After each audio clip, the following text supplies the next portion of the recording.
Update India TV, हर खबर सच्चाई। चिखली येथील शेतकरी धनराज उमाटे यांनी शेतातील टमाटर, गवार पिकांवर कीटकनाशकाची फवारणी केल्याने पीक जळाले। चिखली येथील शेतकरी धनराज उमाटे यांनी टमाटर, गवार पिकांवर कीटकनाशकाची फवारणी केली असता पीक पूर्ण जळाले। शेतकऱ्यांची कृषी विभागात दिली तक्रार। कृषी विभागाची कार्यवाही संथ गतीने। शेतकऱ्यांनी केली नुकसान भरपाई मागणी। यवतमाळ जिल्हा प्रतिनिधी विनोद माहुरे। 25/5/2025 रोजी आपण राळेगाव तालुक्यातील चिखली या ठिकाणी आले आहोत। या ठिकाणी एका शेतकऱ्याचा आज टमाटर पीक आहे, गवार पीक आहे, ते पूर्ण जळून खाक झालेले आहेत। त्यामुळे शेतकरी कुठेतरी संकटात सापडलेला आहे आणि तो आज मोठ्या विवेचनेत सापडलेला आहे का नेमकं करावं का। नेमकं आता मशागतीचे दिवस आहे, पाऊस म्हणजे पेरणी टोपणीचे दिवस आले असताना शेतकऱ्याजवळ अशी उपासमार म्हणजे जवळ नुकसान झाले असेल तर याला जबाबदार कोण, हा पण एक महत्त्वाचा विषय आहे। या संदर्भात आपण सदर शेतकऱ्याच्या शेतात प्रत्यक्ष आपण पाहणी करतोय, प्रत्यक्ष त्या ठिकाणी येऊन आपण बघतोय तर खरंच या ठिकाणी टमाटरचं पीक आहे, गवारचं पीक पूर्ण जळून खाक झालेलं दिसतात। त्या संदर्भात शेतकरी आहेत। काका तुमचं नाव सांगा। धनराज कवडूजी उमाटे, राहणार चिखली, तहसील राळेगाव, जिल्हा यवतमाळ। कसं झालं तुमचं हे पीक? हे आम्ही वणीच्या शास्त्रीय कृषी केंद्रामधून औषध आणले। अच्छा। त्याच्यामुळे त्यांनी 4 रंगाची औषध दिली होती मला। एक सॉफ्ट अपाची, सॉफ्ट टेप्टोसायक्लिन, नॅट्रो आणि हे रंगाची 4 रंगाची औषधी मला त्यांनी दिली। त्या एका जमाना मारले 3च झाल्या, परत कोणी टाकलं होतं? परत एक औषधी पुडी दिली होती 50 रुपयेवाली। ते पुडीचं नाव बिल निघलं नव्हतं, कॅम्प्युटर बंद असल्यामुळे ते बिल निघलं नव्हतं, त्याच्यामुळे त्यांनी ते पुडी टाकायला सांगितलं।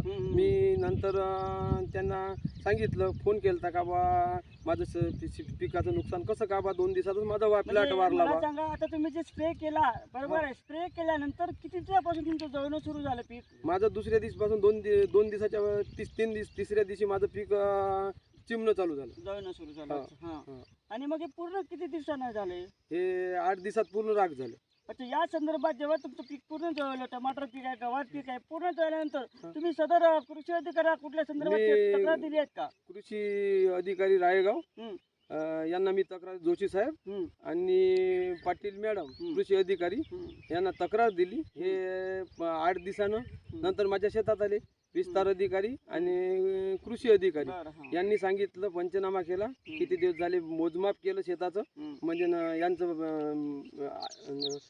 आकड्याचं फुलेची संख्या किती आहे का आहे असं मोजमाप केलं। नंतर आमची टीम येईल तेव्हा तुम्हाला सांगतो म्हणे। तर नंतर टीम आली यांची 8-10 दिवस, कोण्या तारखेला 22 तारखेला टीम आली।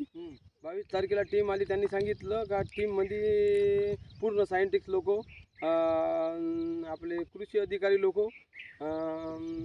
कृषी सहाय्यक लोक हे पूर्ण आले माझ्या शेतात आणि त्यांनी सांगितलं का बा हा प्रकार अशामुळे झाला, कपाशीचं औषध तुम्ही दुकानदाराला म्हणत होते का कपाशीचं औषध तुम्ही शेतकऱ्याला दिलं, असं कोण म्हटलं? कृषी आपल्या यानं सायंटिस्ट लोकांनी म्हणलं आहे। कोणाला? कृषी केंद्रवाल्याला म्हणले आहे। कृषी अधिकारी सोबत होते का? हा, कृषी अधिकारी सोबत होते, हजर होते। हो, कृषी अधिकारी सोबत होते। त्यांना म्हणलं का बाई कपाशीचं औषध तुम्ही शेतकऱ्याला दिलं म्हणून याचं पीक पूर्ण वाढला। त्यामुळे आज मोठ्या संख्येने नुकसान आहे। पण अहवाल कधी प्राप्त झालाय तुम्हाला? अहवाल अजून मला प्राप्त झाला नाही आहे, मी अहवालाची वाट बघित आहो। तर तुम्ही पाटील मॅडमला परत फोन केला का? कृषी अधिकाऱ्याला केला का? फोन केला। त्यांचं काय म्हणणं पडलं? त्यांचं म्हणणं पडलं आमच्या सह्या व्हायच्या आहे, आमच्या सह्या झाल्यानंतर तुम्हाला एवढ्या लोक मिळत नाही, 8 दिवस 5-6 दिवस लागते कालावधी। आता किती दिवस झाले? आता 4 दिवस झाले। अच्छा, ठीक आहे। तर सदर शेतकऱ्याचं हे बघा, आपण सदर शेतकऱ्याचं आपण त्यांचं हे घेतलं आहे, मुलाखत घेतली, त्यांना सांगितलं आहे का आज त्यांचं 1.5 ते 2 लाखाचं नुकसान झालेलं आहे। तर त्यामुळे सदर शेतकरी हा खूप खचलेला दिसतोय। समोर पेरणी टोपणीचे दिवस आहेत, सदर शेतकऱ्यांनी करायचं काय हा मोठा प्रश्न विषय दिसतोय आपल्याला।